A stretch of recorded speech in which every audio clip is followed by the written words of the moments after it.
അചഞ്ചലമായ മര്യാദ എന്നത് കേവലം സാമൂഹികമായ ഒരു മര്യാദ എന്നതിലുമുപരി ദൈവത്തിൻ്റെ രൂപത്തിലും സാദൃശ്യത്തിലും സൃഷ്ടിക്കപ്പെട്ട ഓരോ വ്യക്തിയുടെയും അന്തസ്സിനോടുള്ള നമ്മുടെ ആഴമായ ആദരവിൻ്റെ പ്രതിഫലനമാണ്. ഇത് വിശ്വാസത്തിനും ദൈനംദിന ജീവിതത്തിനും ഇടയിലെ വിടവ് നികത്താൻ അത്യാവശ്യമായ നമ്മെ സ്വർഗത്തിലേക്ക് ഓരോ ദിവസവും ഓരോ ചുവടായി അടുപ്പിക്കുന്നു. അത് ഒരു സുപ്രധാന ഘടകവുമാണ്. ഭൂമിയിലെ ശുശ്രൂഷയിൽ കർത്താവായ യേശു മര്യാദയുടെയും ബഹുമാനത്തിൻ്റെയും നന്ദിയുടെയും ഉത്തമ മാതൃകയായിരുന്നു. വളരെ ശ്രദ്ധയോടെ കർത്താവ് എല്ലാവരെയും കേൾക്കുകയും അവരുടെ സാമൂഹിക നിലയോ പാപങ്ങളോ പരിഗണിക്കാതെ മറ്റുള്ളവരുടെ ആവശ്യങ്ങളിൽ ആത്മാർത്ഥമായ താല്പര്യം കാണിക്കുകയും ചെയ്തു. കിണറ്റിങ്കിൽ വെച്ച് സമരിയക്കാരി സ്ത്രീയുമായിട്ടുള്ള കർത്താവിൻ്റെ കണ്ടുമുട്ടൽ നമുക്കൊന്നോർക്കാം. അവളെ ഒഴിവാക്കുന്നതിന് പകരം അവളുമായി സംഭാഷണത്തിലേർപ്പെട്ടു. അതവളെ വലിയ വിശ്വാസത്തിലേക്ക് നയിക്കുകയും ചെയ്തു. ഇത് അവളുടെ അന്തസ്സിനോടും അവളുടെ ജീവിതത്തിനോടുമുള്ള ആഴമായ ബഹുമാനം കർത്താവ് കാണിച്ചത് പ്രകടിപ്പിക്കുന്നു.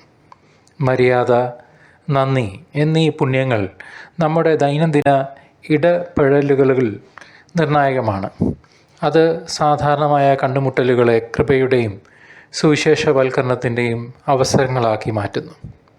ആഴമേറിയതും അർത്ഥവത്തായതുമായ ബന്ധങ്ങൾക്ക് ഇത് അടിത്തറ പാകുകയും ചെയ്യുന്നു. നന്ദി മര്യാദയുടെ ഒരു പ്രധാന ഘടകമാണ്. സഹോദരങ്ങളെ, നന്ദി പ്രകടിപ്പിക്കാൻ നമുക്ക് കഴിയാത്തത് പലപ്പോഴും നമ്മുടെ ജീവിതത്തിലെ ചെറുതും വലുതുമായ അനുഗ്രഹങ്ങളെ നാം തിരിച്ചറിയാത്തത് കൊണ്ടാണ്.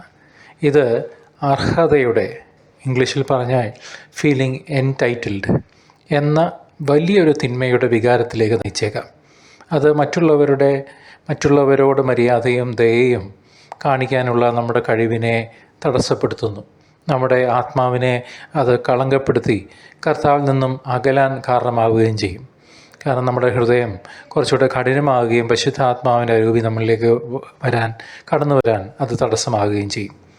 ഉദാഹരണത്തിന്, സമ്മാനങ്ങൾ ലഭിച്ച് ശീലിച്ച ഒരു കുട്ടി നന്ദി പറയാതെ ഒരു കളിപ്പാട്ടം എടുക്കുന്നതിനെക്കുറിച്ച് ചിന്തിക്കുക.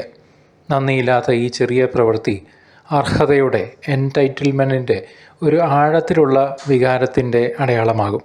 ഇത് ഭാവിയിലെ ആ കുഞ്ഞിൻ്റെ ഇടപഴകുന്ന അവസ്ഥയെ ബാധിക്കുകയും മറ്റുള്ളവരുടെ ദയയെ, കൈൻഡ്നെസ്സിനെ, കമ്പാഷനെ